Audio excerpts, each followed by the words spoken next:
Before we get going with the metal roof installation, I want to take a few moments to talk about roof underlayments.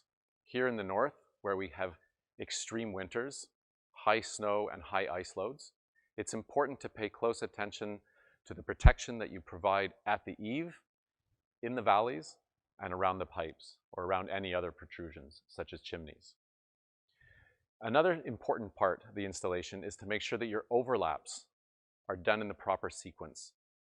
And that includes installing your trim along the eaves first so that you can install your ice and water shield or your roof underlayment on top of that. You always want water shedding so that it exits the roof and doesn't roll behind your trim.